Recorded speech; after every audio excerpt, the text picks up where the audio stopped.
Welcome to Total Retail Talks, your podcast channel for retail knowledge. Hello, and welcome to this episode of Total Retail Talks. I am Joe Keenan, the editor-in-chief of Total Retail. I am here at the CRMC show in Chicago, and I'm really excited to be joined on this episode by Kristen Elmer, who is the Director of E-commerce and Lifecycle Marketing at BarkBox. Kristen spoke here at the show yesterday. We're going to talk to her about that and some of the exciting things they have going on at BarkBox. So thanks for joining me, Kristen. Thanks for having me. So to get us started, why don't you go ahead and tell our audience a little bit. I think some or most probably, hopefully, are familiar with BarkBox, but for those that aren't, you can give a quick overview of the company? Sure, of course. So we started in 2011, so we've actually been around for a long time. Our founders are three dog-crazed individuals who wanted to bring a subscription to the market that just made it a little bit easier to get dog products into your home on a monthly basis. So we launched with third-party products, toys, treats, etc. And as we grew and expanded, we really started to bring that toy design in-house, which is really where I think the brand launched and grew. So we have a monthly thematic box of 2 toys and 2 treats that you can get every month. Beyond that, we've expanded and really grown the business out into a retail presence as well. So we're actually in 40,000 stores right now. Usual suspects include Target, which has been a longtime partner for us, Walmart, PetSmart, Petco. We're on Amazon. And we have a few international customers in Canada, the UK, and Australia, and looking to grow beyond that as well. Beyond just the subscription box and just toys, we've also launched a Super Chewer brand, which is harder, tougher toys for dogs that really kind of destroy and go through toys quickly. We have a dental product called Bright, which is a 2-step process that makes dog teeth care a little bit easier, so you're not trying to force your dog and brush their teeth and get in there. So it's a chew and a dental paste that tastes like chicken, so it just makes dental a little bit more fun. And then most recently, we launched our Kibble product, which is our attempt to really bring breed-specific dog food to the market, and toppers, which make mealtime really fun for those picky eaters. So thank you for that. That gave a really good overview of what you're doing at BarkBox. Just one quick follow-up there. Dogs, right? That's the only pet currently. Okay. Correct, yeah. Yeah, it's really a focus on that. Very dog-centric, yes. Dog-centric. Perfect. I don't know the date offhand, but looking at pet ownership, dogs are far, far and away probably the leading pets here, at least here in the United States. I believe so. I will say that I think anecdotally, a lot of us have cats and other pets, but for now, the main focus has been dogs. Yep. And then I'd love to get a little bit more about your role with the company. I mentioned your title when I did your introduction, but tell us a little bit about the work you and your team are doing. Sure. So I've been at Bark for over 6 years at this point, which is pretty crazy. Yeah. I started on more of like our planning and forecasting team, but the one business that I've actually been working on throughout, which we'll probably get into a little bit more, is what we call our add-to-box business.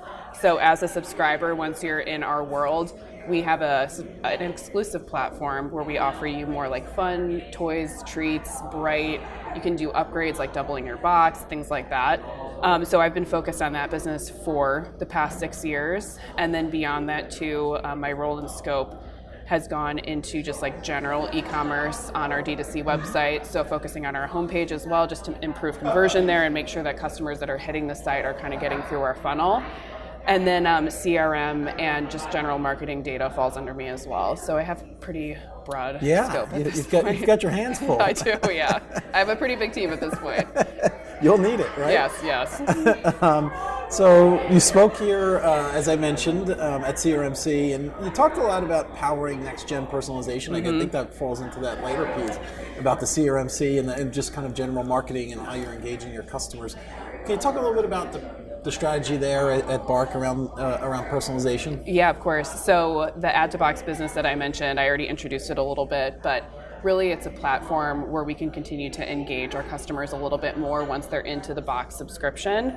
And it's really not just that. So we do a little bit more, like of course we're trying to upsell and cross-sell customers a little bit, but we're also engaging them. Like we have a welcome series, we do milestones when you hit a certain box number. We email you when we know your birthday and it's coming up, and we offer little treats and fun things in your box. So really what we're using is all of the information that we've gathered from you as you go through our funnel. So you tell us your dog name, you share your birthday, what kind of breed your dog is, if you have allergies, and we use that information and then add on top of it through like the preferences that you may have told us and like what you're purchasing to like really formulate email experiences that tell us that we know your dog. And hey, if your birthday, again, birthday is very easy, but if your birthday's coming up, do you want to purchase a fun birthday treat? Or if we know that you have allergies, you may actually not want our bright experience, for example, if chicken is a trigger for your dog. So really just using that information that we've gathered to kind of continue to communicate and like keep you engaged within our experience. So you're collecting all this data from your customers and they're giving you this valuable information. What in exchange are they expecting then from Bark in terms of those personalized experiences? Because, they're pets, they're dogs, they're like family, right? So they really want a great experience, not only for themselves, but for the products and the services that you're offering to their pet. Tell us a little bit about what you're hearing from your customers in terms of what they want. Yeah, and I will say too, going through the experience here and talking to dog people, everyone thinks their dog is the most special and unique dog, and in reality, they are. For them, they are, right? I mean, and for us, like we take it very seriously, and realistically, I do think that customers expect at this point that we know them so incredibly well, and we're personalizing everything. And we've seen over time too, again, I've been here for so long, and when we launched some of our products like Bright, at first we were just emailing everybody. And if you've told us that you have a chicken allergy and it's a chicken-based product, it's just not a great experience at the end of the day. So like really what we're trying to lean into is really looking at the information that we've gathered and not putting products that we know that you don't like in front of you. Yeah. So allergies is one. If you've told us that you've only purchased rubber toys, we have like a no nylon preference as an example too. We're really trying to not put those toys in front of you just to make sure that your experience is as great as possible. Yeah, and it streamlines the purchase experience for them as well. So, yep. Talk a little about, this obviously you have you and your team working on this, but there's tech tools and data tools that you need to help you deliver on those customer expectations for those personalized interactions. Tell us a little bit about how you think about technology and it's aiding you in this process. Totally. So again, it's really been a journey over time, and I think we're in a pretty great spot at this point. So our closest partner to really helping in this experience, who we actually presented with yesterday, is Simon Data. We use them as both our ESP and our CDP, so that experience has been really great. And we've been able to use our data in the background to like build out a system that just makes it easy to send these emails out. So you're not like pulling an Excel list and then, sifting through it and finding emails. Like everything is done in their system right now. We also use Attentive and Airship for SMS and push. So those are two of our partners as well. And then more, I would say, on the actual e-commerce side of things, Contentful is one that we use to really kind of personalize our home pages and join pages and our add-to-box experience. And we use Amplitude and BWO as well. So prior to working with some of these tools, let's go back a little bit before you had some of these marketing automation tools in your arsenal. Mm-hmm. What was it, more of a manual process? Talk a little bit about the challenges, because that not only is time consuming, but there's errors, and it just exponentially increases workloads. And then not only that, you just can't kind of look at other longer term goals, and so maybe take us back and what you were experiencing in terms of challenges. Yeah, so Add-to-Box was really a one-to-one experience when it launched, meaning we were offering one product to a customer at a time. And I was actually doing it in Excel. I was downloading our list of customers, which was around 500,000 at that time, trying to sort through and put them into different cohorts based on, again, either what they've purchased or the information that we knew at the time, like what kind of box. Are you a plush toy subscriber or more of the rubber and nylon toy subscriber? I would see if your birthday was coming up in the next couple of months or so, and then one-to-one pair an item to the customer. So I was actually doing it in Excel, and it is as painful as it probably sounds. It sounds pretty painful. Yeah, and there was obvious opportunity there. As much as you think that you can do a great job with one toy, we wanted to then offer 5 toys, 10 toys, 15 toys. So that list grew and grew and grew and grew. So I was not only curating your first item, but 1 through 15, which would take me hours and hours, and it was really stressful. We would get information in a really short time frame based on some of the dynamics of how our subscription works, and I would have to turn that list around within like 10 hours or so, which just got to a breaking point at the end of the day. It's not sustainable. It's not sustainable, it's not scalable, and at that point, we were just realizing that you're leaving money and revenue on the table at the end of the day, and it's just not a great experience for the customer because you miss things. There's human error, if you missed something or if the data was incomplete when it got sent over, we were just not necessarily pairing the experience. I mean, we got it to a point where it was really growing, but again, you need to bring in software and tools because humans, unless you build like a huge team around it, it just was not the most efficient way to do it. Yeah, and to your point, and to grow that incremental spend where their, average order is going up, increasing from 1 to 5 toys in the, so it's, there's some real business goals around that as well, let alone employee time and sanity, I'll say, too, right? So so you mentioned you partner with Simon Data. You actually were on stage with them yesterday. Yep. Tell us a little bit about that relationship and why they've been the right partner for BarkBox. They've just been great. I actually have stepped into this. I think they've actually been our CDP for a couple of years, and it just felt like a natural progression to bring them in as our ESP and just kind of work in one system together, and so things just flow really well.